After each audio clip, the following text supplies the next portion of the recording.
Hi, I'm Liz. I'm Chris. And we're Adulting in Theme Park Land. Halloween Horror Nights edition. Ooh.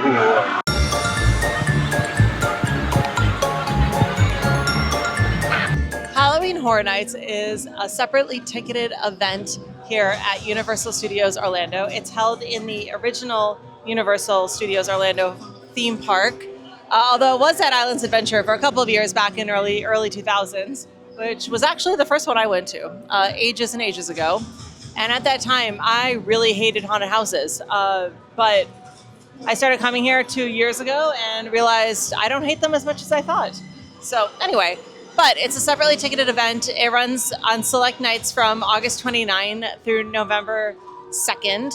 It runs from 6:30 p.m. all the way until an early morning of 2 a.m. every night that it operates. This is its 34th year in operation, so you'll see the number 34 hidden in quite a few different areas. So take a look at that, and some of the footage we'll be showing you later. This event is meant for people, for humans, ages 13 and over, although you will see some kids here. I honestly wouldn't recommend it. Universal doesn't really promote bringing kids here. There's no child pricing or anything for the event. So if you see like little kids here, they pay the same as an adult. There is the option of adding Express Pass to your ticket, whether it's for a one night or a multiple night pass. I find them to be incredibly expensive, especially if you're doing a multi-night pass, because then you can just come and wait 2 hours maybe for your top house. But if you're trying to get it all done in one night, especially if you need to hit up all 10 houses, it can be worth it to splurge on that Express Pass. Before heading into the park or after a long day, you have to check out the Dead Coconut Club. Yes. It is on the second story of City Walk, and it's usually what's it called usually? It's usually called the Red Coconut Club. Red Coconut Club, yes, that's true. But then they transform it for Halloween, and this year's theme is Coven, and you're basically going to a witch's sorority house, and it looks so cool. Guys, we got invited to a sorority party. There'll be some hot goth chicks here, man. You know what I'm talking about. Let's get in there. The Dead Coconut Club, it opens at 5 p.m. every night, whether HHN is going on or not. It's a great stop, and the theming here is absolutely fantastic. And they have shows throughout the night, or sacrifices, which is really fun. And we actually happened to catch one right as we walked in, which was really, really fun. Great dance show, really talented. So I highly recommend, stopping here on your way out or in. Probably stop in at the beginning of the night, because frankly, when you leave, you're so tired. At least I know I am. Some drinks I want to highlight here. We've had the Kappa Killer, and it's okay. For a blue curacao drink, it's not the worst. We've had the Lambda Lament, which has Jägermeister, which is a lot for me, but it was still a little overly sweet. We've both decided the new brew is the best. It's Old Forester bourbon, lime juice, black currant, and ginger beer. So I highly recommend giving that one a try. Dude, this place is awesome. I got this drink from the bartender, and she told me it's gonna turn me into a cat. How awesome is that? Oh man, that drink is strong. I met this girl, and she told me that there's this awesome bed upstairs that I need to go meet her at. You know what that means, right? I'll say this though, man. This bed looks kind of sacrificey to me, but I'm willing to risk it.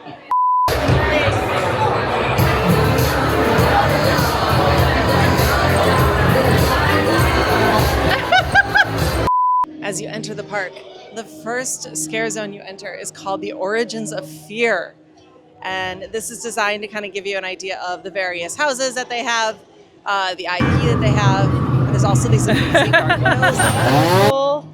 And this place, if you're entering at night, is such an amazing way to enter the park. They really set the vibe. Let's go see if we survive.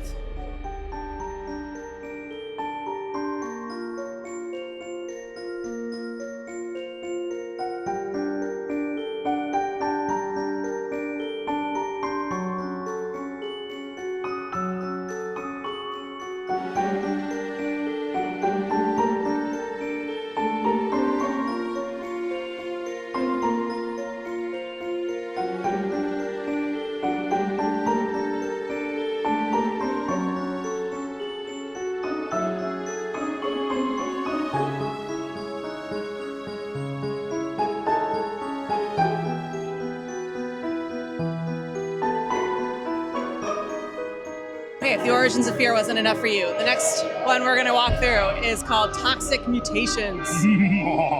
But the story here is basically a man was driving a vehicle with what he thought was rat poison, and it's in like the 1920s, and he's involved in a police car chase. They're chasing a mobster, and he's trying to get away, and chaos ensues, and the driver ends up in a car accident, and his ooze spills everywhere. Because it wasn't rat poison, it was some sort of toxic ooze. Go figure. Will they all turn into Ninja Turtles? Probably not. We may never know. Just remember, the big evil here is corporations. Yeah, and mobsters. And mobsters. But really corporations. Corporations, yeah. Okay, let's go see if we survive or if we become mutant Ninja Turtles. Would we like automatically revert to being teenage? I would hope so. I don't know. I mean, I'm in my 40s, so being a Ninja Turtle would be hard in that age. It would. Yeah. I wonder if like the Ninja Turtles, like, do they become like middle-aged mutant Ninja Turtles?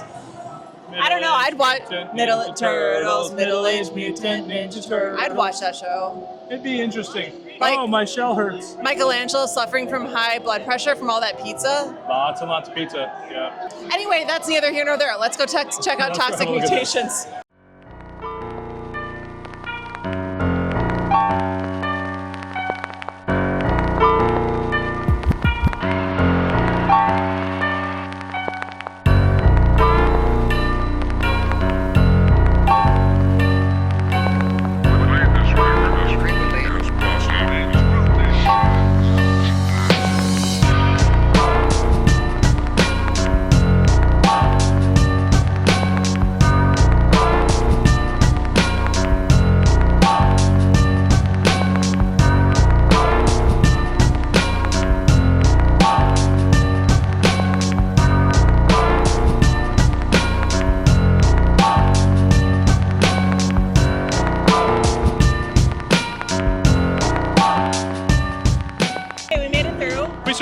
We survived. I basically just yelled, "Don't touch me, you freak," to every toxic, mutated Ninja Turtle we saw. They gave her such dirty looks, too. They're like, how dare you call me a freak? I'm a normal person. Yeah, that one was really fun. I highly recommend checking that one out. Don't let them touch you. They're freaks. No, don't let them touch you. You might end up a mutated turtle, too. Yep.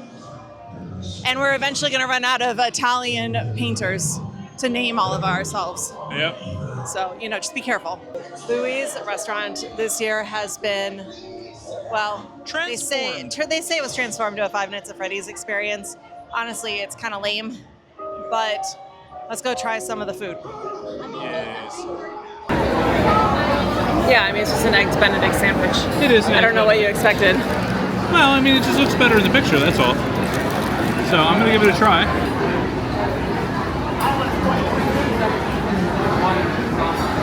It's all right. This plate is massive. This has heft. It's got heft. Wow. Are you recording? Yeah. Of course I'm recording. Put it up next to your face and smile. There you go. That looks good. It's huge. That's creepy. All right. Let's see what you can do with it. Oh. That's really good. Is it good? Okay. All right. Good.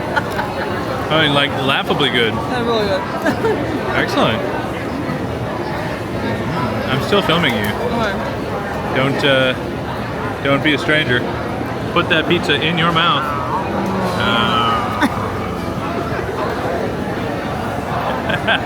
You're gonna find some good video for this. One of the cooler things they've done this year that they haven't done in the past is,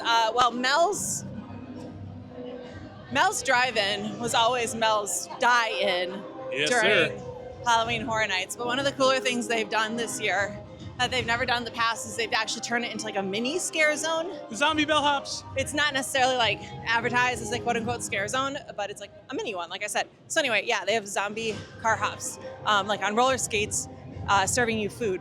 Which is awesome. Well, zombie food. Well, yes. So you may not want to accept it. Well, you can get a foot long. But it is a cool feature because you can go and like actually eat in Mel's Die-In and see the zombie waiters. It's pretty fun. And their talent on those roller skates is pretty darn impressive, I'd say, especially for being undead. I mean, an undead zombie on roller skates is an amazing thing to see. Yeah, that's pretty rare. Yeah. And it also makes me wonder if the people like in the kitchen are also zombies? Because like, who's making this like rotted food for them? Or do they just like kill someone and like and put don't it on a immediately plate? eat them? I don't know, Yeah. but they sure serve you a lot of footlongs. That's right. Ha ha ha. But ching. Yeah. By far, the one I'm by far the most excited for of these scare zones is the Cat Lady of Crooked Lane.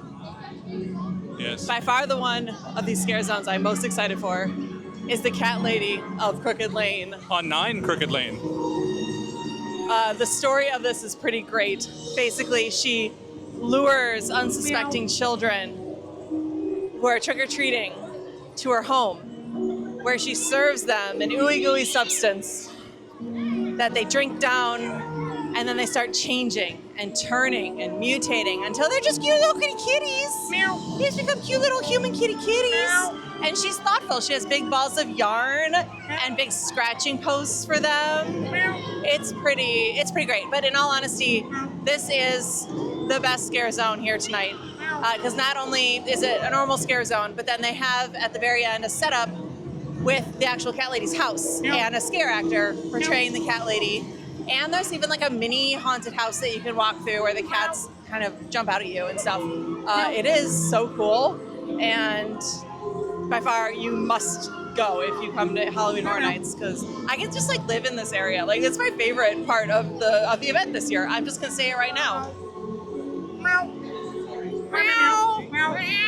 Okay, we're gonna show you a little video we took of the scare actors in the little haunted house. Just be careful, there's a lot of really flashy blinky lights. So if that affects you, skip forward a couple seconds. Meow. Meow. Kitty, kitty. Oh, amazing. Ah, so cute. Meow, meows. Don't worry, if we feed you, you'll become nicer. Ah. We've already eaten. Oh my gosh, so cute. Literally the best.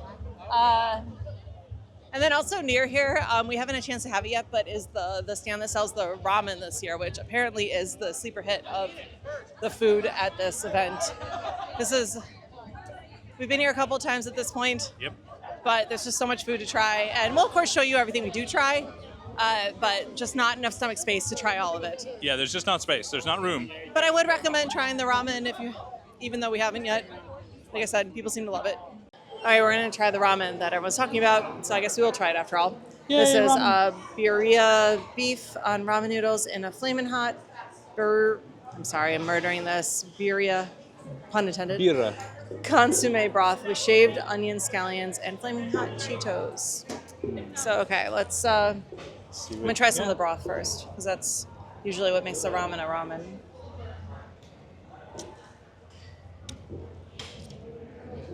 Oh, yeah, it's not bad. Okay. I mean, for theme park ramen. Let's try it. Some noodle. The beef flavor is a little heavy. But otherwise not bad. It's like $16, so if you share it, that's a pretty good deal. Certainly does look like a lot. Yeah, there's a lot in here. Okay, well, I mean, it's good. I can't say it's like the greatest thing I've ever eaten, but it's decent. And nothing like a hot soup on a hot night. Yeah. All right, so this right here is the spiral sausage from the Jason booth. We have a merengue-style spicy pork sausage with bloody harissa barbecue sauce. And boy, does it look delicious. So let's see what it tastes like. This is gonna be dirty. The spiciness of the pork sausage comes through. The harissa sauce is delicious, although like any sauce, it could use more. And yeah, it's got some lasting flavor. I'm happy with this. Way to go, Jason. Okay, I'm trying the Camp Bloody S'more. So it's a little bit different than just a normal s'more. It's a toasted chocolate almond bread with ganache marshmallows, cinnamon cereal, and blood splatter. So, okay, let's give this a try. So it's like not a graham cracker crust, it's like chocolate almond bread, which is so kind of unique. Okay. Oh. You know what? I think this is a good change over the s'more from last year, even though the decor, like the gimmick, of the Marshmallow Man on a s'more from the Ghostbusters house last year was cute. This is great because this chocolate almond bread like allows like that taste and that flavor of melted chocolate to kind of come through, and there is still some like melted chocolate ganache on here as well. So it's a nice like sort of nutty, chocolatey flavor and melty chocolate, and then the marshmallow is like a marshmallow fluff, so it is kind of melty. Unlike last year, like it was toasted, but like not fully. It's still kind of hard in places. And then the cinnamon cereal is quite good. This is a really nice treat. I really like this. It's not overly sweet. It's well themed. I think it was well thought out, and I'm glad we got it. Oh, it's a messy. Okay, then I also got the Crystal Lake coffee. This is Seagram's 7. Creme de cacao, cold brew concentrate, and toasted marshmallows. So it's kind of like the same toasted marshmallows on the s'more, but it's kind of gelatinous. It's interesting, so we'll see how this goes.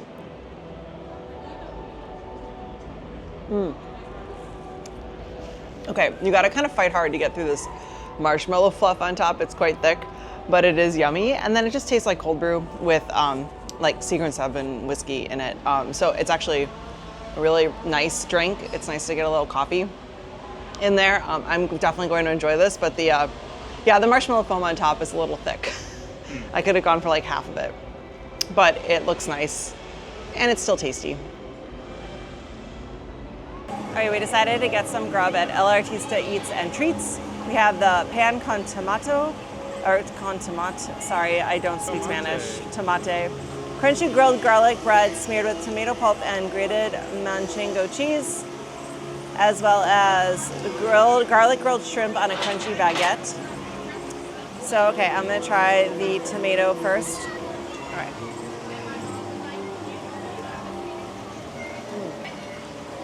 Honestly, it just kind of tastes like shitty pizza, like crappy pizza. I'm not a big fan of that. I'd rather have the pizza over at the Five Nights at Freddy place. Yeah, that's not great. Let's try this shrimp thing. I didn't get any shrimp, hold on.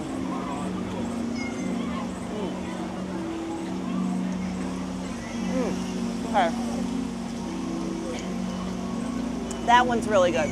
Garlicky, a really bright acidity on the bread that cuts like the oiliness of the grease and everything. So I definitely recommend the shrimp. Tomato bread, not so much. Okay, Chris got the Sinister Sangria. It's white stream, white sangria, lime juice, and strawberry syrup.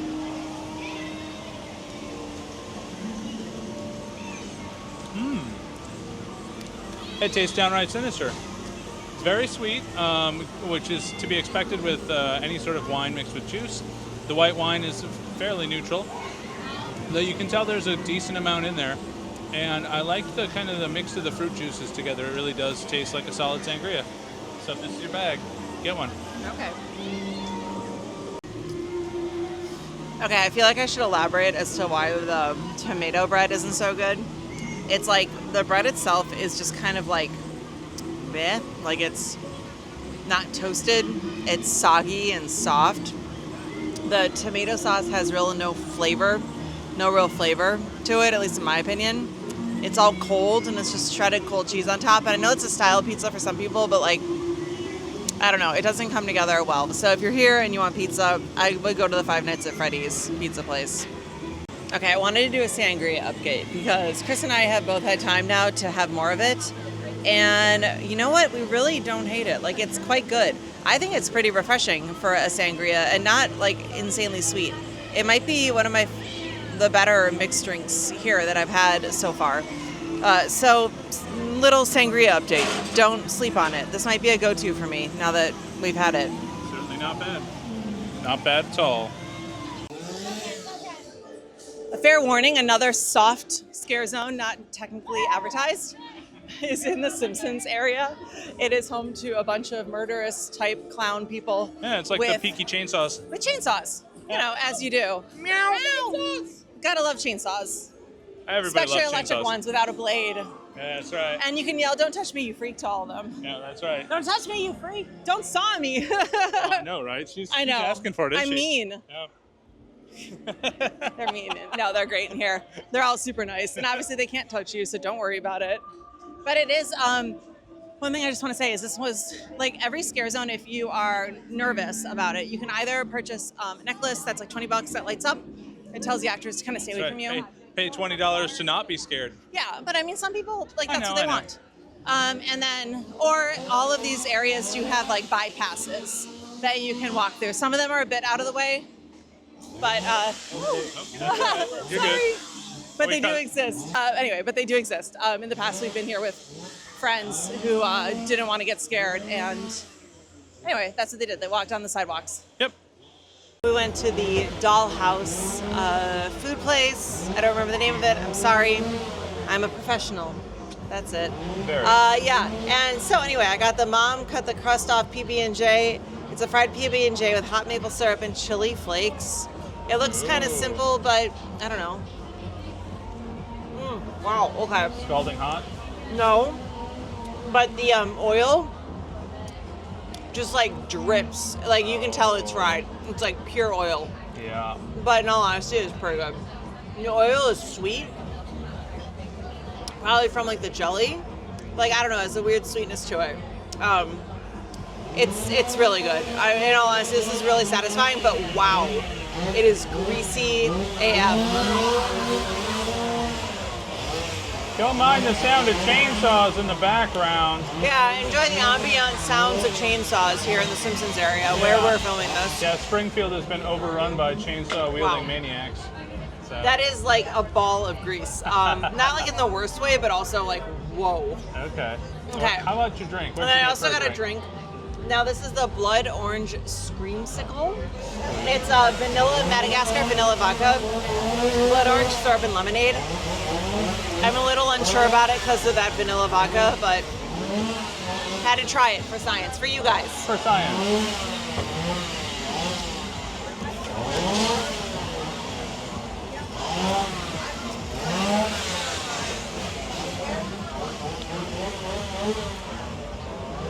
I don't hate it. I don't love it. I don't think I get it again, but I will finish what I have. Basically, that doesn't describe it at all. That does not. I'm not a fan of artificial vanilla, and that's kind of what this tastes like, but it's not overwhelmingly sweet. The blood orange doesn't come through as much as I would have liked. I mean, I guess if you like vanilla vodka, this is your drink. Okay. All right, boys and girls, I'm having a Toy Box cider, which is Fireball, cinnamon whiskey, lime juice, cinnamon, ginger, and black sugar syrups. Whatever a black sugar syrup is. With sparkling apple cider and a gummy bear garnish. And let's see how it tastes.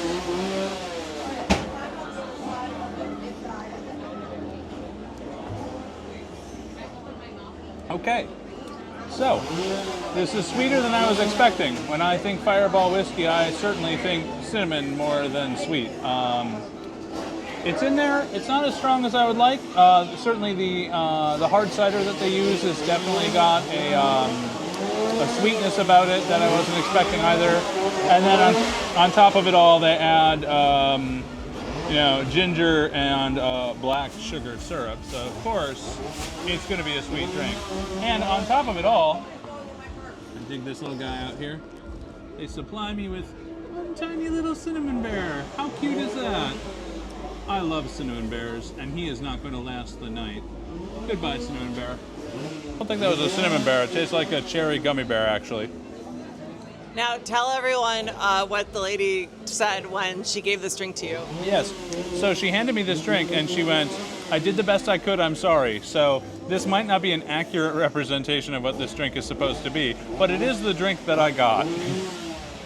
But they're all batched, so I don't understand what the issue is or why she felt she had to say something, but that was the first here at HHN for us. That's right. I got a genuine I'm sorry for making you a drink comment. Yeah, that was weird. Oh well. And I'm hoping you heard any of that over the sound of chainsaws, but that's kind of the vibe here. Welcome to Chainsaw City, Springfield, USA. Yes.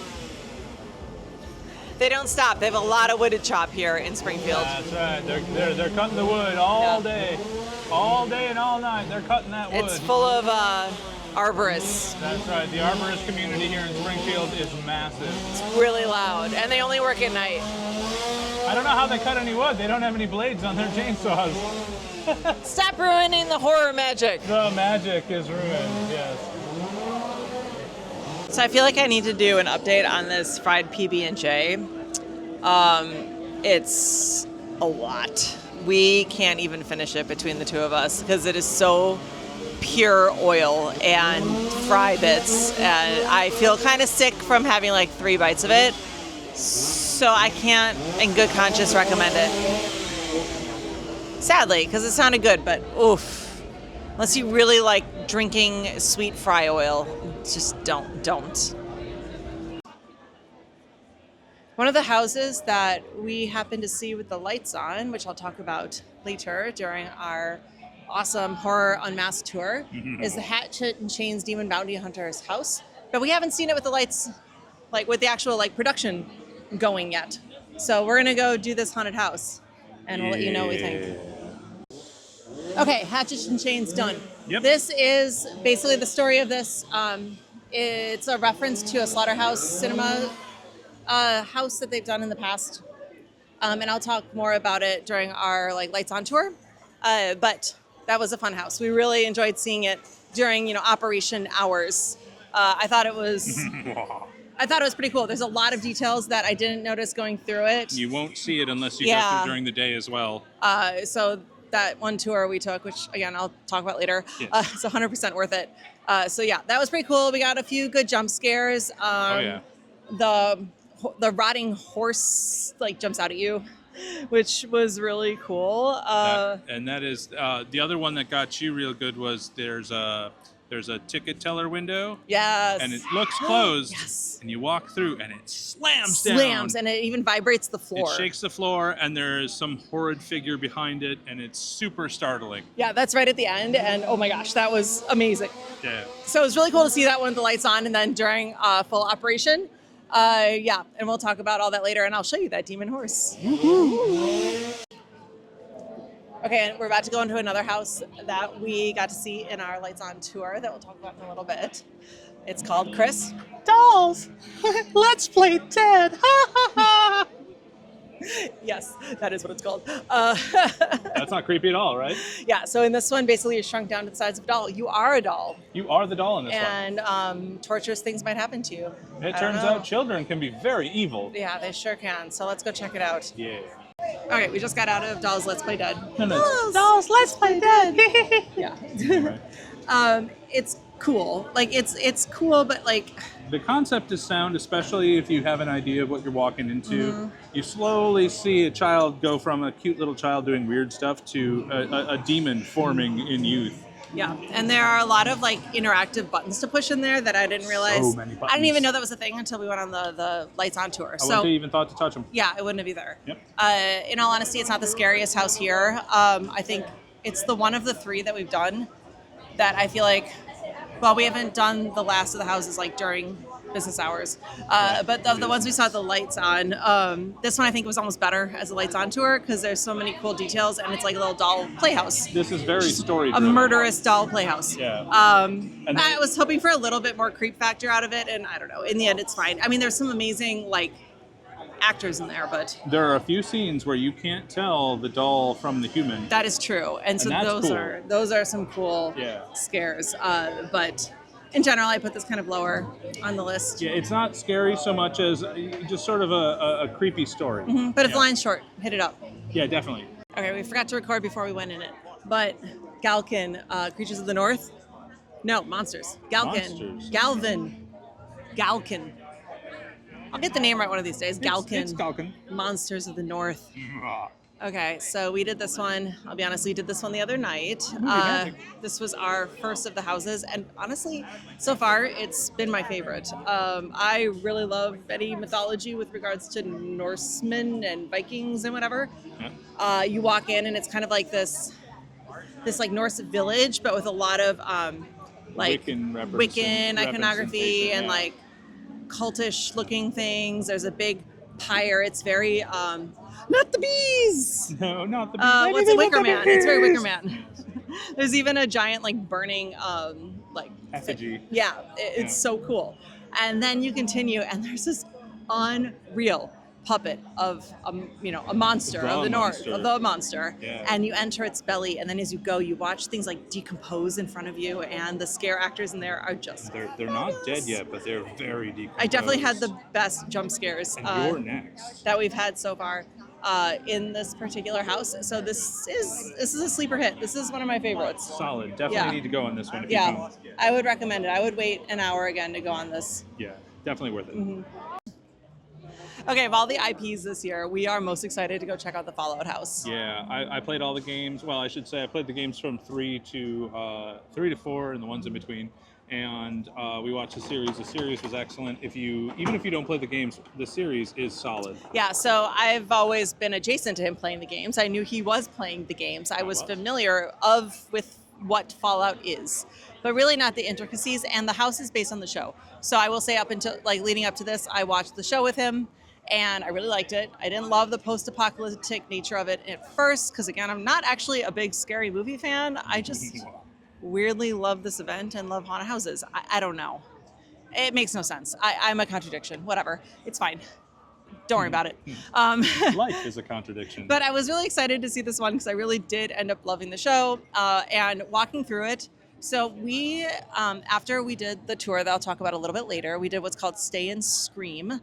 So this allows you into the park a couple hours early, and starting around 5:15, they start opening some of the houses early. So Fallout was one of the first ones they opened. Yeah. And they stagger it, like one's at 5:15, 5:45, 5:30. Gets you kind of looping around the park. Mm-hmm. Now I will say the Five Nights at Freddy line was still massive. So far that's been the one that's always been like over 2 hours, except for 1:45 in the morning. But anyway, so we waited for the Fallout one. And I'm really glad we did. It was really cool. Now, scary, no. Definitely not no. scary. Like if you're worried about haunted houses, you don't really like the idea of it, but you still kind of want to step your toes into it, this would be the one to do it in. It's a very good starter one because it mostly focuses on paralleling the stories. It's like in the walking through series. scenes of the show. Yeah. So if you're familiar with the show, you'll love how in depth the scenes are. And this is one I would love to have been able to see during the day. Oh, definitely. Yeah, but we, just so you're aware, with the tour that we did, there's 3 houses and they randomly choose them for you. And there's also a 6-house tour that we'll probably do next year because it was Possibly. really fun. But anyway, this is one I would love to walk through with the lights on, just to kind of live in those scenes. And with the lights on tours, you can also take photos in most rooms. So I would love to have been able to go through and pose with a lot of the elements in this house. That's right. A T-60 armor suit would be awesome to stand next to and go, look at this guy. Yeah, but if you're a scare fan, you want the jump scares, I don't know, Not don't so bother. much. If you're not a Fallout fan, don't do it. But if you like Fallout Yeah, if and you you follow- want to see all of the things you saw either in the video game or on the TV series, this is a great representation. They really put the effort in to make sure you felt like you were in that universe. Yes, 100% agree. Okay, is it just me, or are these more terrifying than anything else in the park? This is the most terrifying thing in all of Halloween Horror Nights. There it is, the smoked carcass of a former bird waiting for you to consume the flesh of. Okay, we stopped at the Fanta pineapple stand because I've been wanting this. It's called the Pineapple Potion. And I will now read to you what is in it, because of course I don't remember. Pineapple Potion, Appleton Estate Signature Rum, so actually using decent rum, lime juice, passion fruit syrup, falernum syrup, and Fanta pineapple. So I'm not a big sweet drinks person, but I like a good, balanced tiki drink. I'm not against a tiki drink. And so let's give this a try. I really like that. That's actually really good. We might have found a winner here. I mean, it's sweet like any kind of pineapple-based soda drink would be, but it's not sickeningly sweet. The punch one they have here, I forget the name of it. The Phantom Punch, I had this the other night. It's New Amsterdam vodka, 360 vodka, Sorrento lemon, De Cooper triple stack lime, orange juice, cranberry juice, dragon fruit, and simple syrup. So if you can't tell from all the simple syrups and juices in that, it kind of tasted like high seafood punch, and I couldn't really taste the booze. I did not like that at all. It's not so simple when you add that much simple syrup. Yeah, and honestly, you can't really taste the booze in this either. If I was making it myself, I'd put a floater on top of probably like a dark rum or even like a Demerara 151. But that's just me. I'm kind of crazy. And then, Chris, what are you drinking? I am drinking the Deadly Nightshade, which is Cuervo Traditional Blanco Tequila, lime juice, grapefruit juice, pomegranate, simple blue curacao syrup. And it has this beautiful purple hue to it. Oh, hold on. Look at that beautiful purple hue next to my microphone. How pretty. Yeah. And what I can tell you... It's not bad. And what I will say is that this is actually quite a good representation of what a Paloma should be. If you like Palomas, this is a little different because of the pomegranate syrup, but aside from that, this is great. I love this. It's tequila and grapefruit, and you can't go wrong.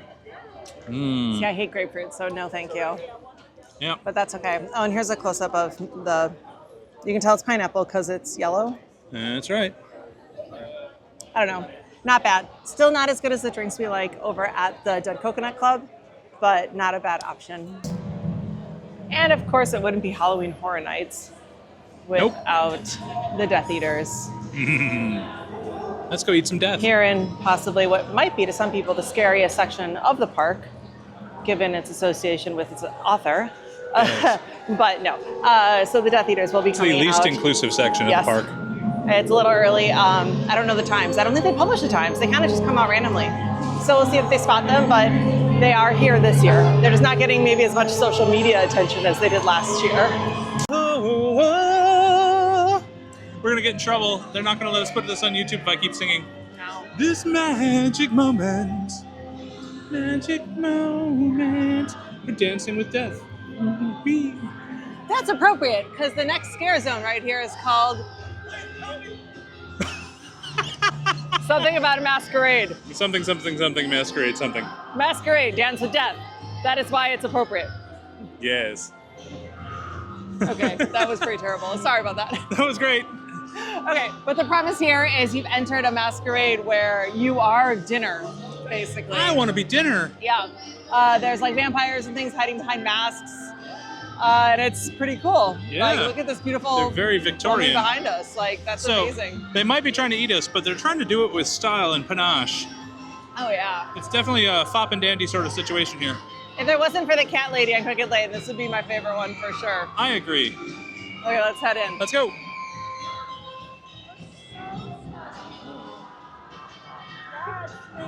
You're gorgeous. Good evening. Please help me. I want to know the name of your dentist. Yeah.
One of the more unique things you can do here at Universal during Halloween Horror Nights is what they call the Three House Behind the Screams Unmasking the Horror Tour. So we did that this afternoon. Our tour was at noon. It's always like during the day. And now one thing about it is you're not allowed to film, and there's certain places where you can't even take photos. So I am going to give you a little montage of some of the photos as I talk about the experience. Now, you don't need regular park admission in order to go on this experience, and you meet at the VIP Tours desk, which is just outside of the main entrance of Universal Studios Orlando. You go through City Walk, you get all the way to like the main gates, and then it is to your right, and that's where you're going to meet everyone else in your group. The group of this tour is about 12 people. It's small, but honestly, some of the spaces during the tours were a little small, so it would have been nicer to be more of like a group of 8, but I understand Universal needs to make it, profitable without breaking the bank. Our tour opening weekend was around $130 per person, but there are dates where it's less expensive, dates where it's more expensive. Anyway, we met our group at the VIP tour desk, and we got settled in. We got little whisper systems for our ears to make it easy to hear our tour guide. We get a lanyard and a special pin showing that you're on it, and then, of course, complimentary bottles of water.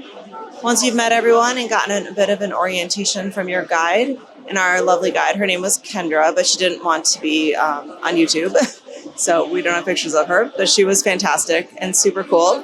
Her normal job actually is a VIP guide over at Epic Universe, but she's been doing guiding at Universal for decades now, and so she was a wealth of knowledge. She loves doing these Halloween Horror Nights tours because it's a change of pace and something she really cares about. So anyway, once you meet everyone, you go through a back entrance into the park and you're taken to your first haunted house. Now, we did the 3-house tour and you don't have control over what houses you end up seeing.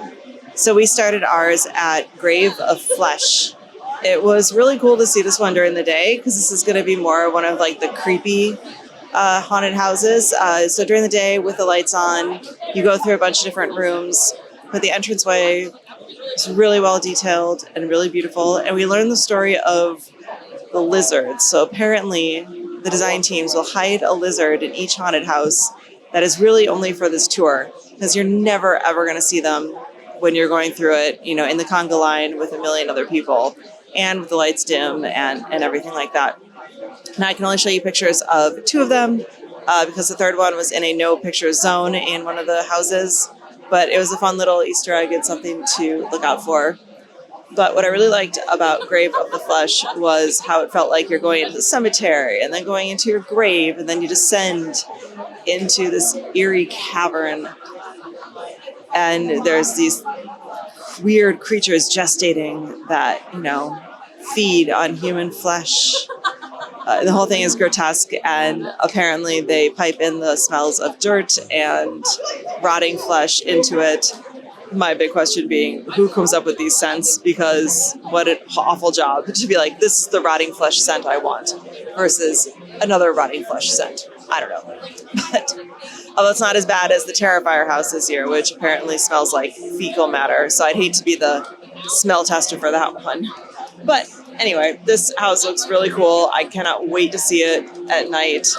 It just looks really super creepy and dark and full of skeletons and bodies, a lot of which, I'll be honest, even with the lights on, I thought could easily come to life. And if they had, it would have freaked me the heck out.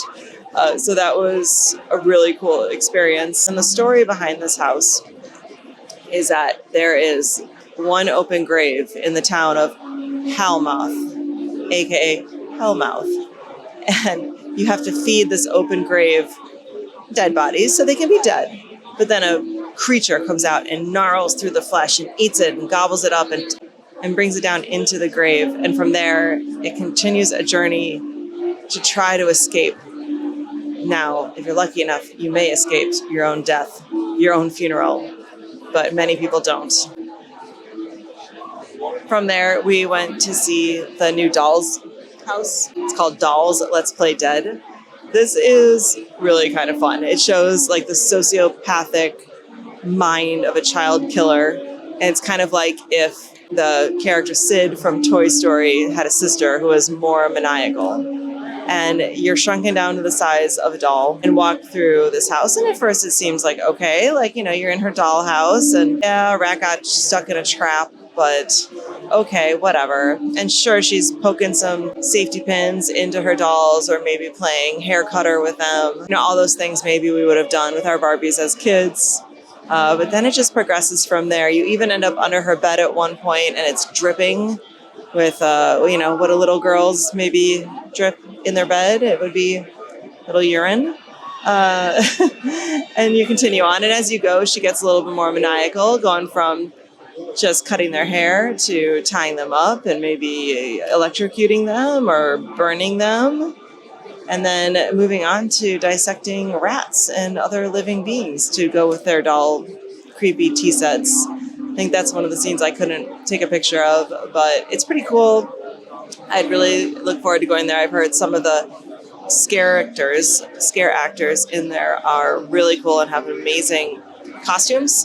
Unfortunately, there's no filming in any of the houses, so that makes it a little challenging, but I can't wait to go see that one in person. And then our last one was a reference to the Slaughter cinema houses they've done in the past. It's called Hatchet and Chains Demon Bounty Hunters. And essentially, it's you're walking through an old Wild West town, and Chains is a guy with special powers where his chains can defeat demons.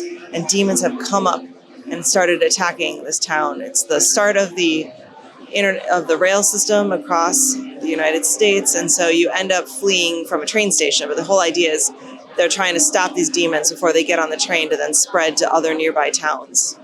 And the realism of the Old West town is pretty cool. I thought that was maybe the niftiest to see with the lights on, other than Grave of Flesh. Some of the details in it are really cool, like even just signs, says 1860, because that's the year the rail lines in the United States were originated, and some other things like that, some fun details. There's lists of people, there's pictures that show the design team in here, but again, it was in an area where you couldn't take photos, but that was a really cool design, and overall, it was a really unique and interesting tour. It took about 2.5-3 hours, and then you're let out into the park afterwards if you have park admission. If not, you're led back to the front entrance. But it was definitely something I've wanted to do for a long time, and I'm so glad that we finally got to do it. Well, that was our experience here at Halloween Horror Nights 35, or at least the beginning of the season. That's what we got so far. Mm-hmm. It's been really fun. Thank you so much for joining us. I'm sorry we couldn't show you everything, but you have to just come experience it for yourself. That's right. Be scared. Be very scared. But overall, I think my favorite thing here this year is the cat lady on Crooked Lane. How about you, Chris? Oh, far and away. The lady herself is creepy. The fact that she's turning children into cat monsters is great. Yeah. And I love the scare actors and all of the work they're doing with it. Yeah. For fans of the Terrifier series, it is fun to see Art the Clown moving around and about. He's just in random places Just throughout out the in night. the park, terrifying people. Mm-hmm. Yep. But it's been fun. So if you like this video, please like and subscribe. And thank you so much for watching. I've been Liz. And I've been Chris. And we've been Adulting in Theme Park Land. Thank you. Bye. Ah.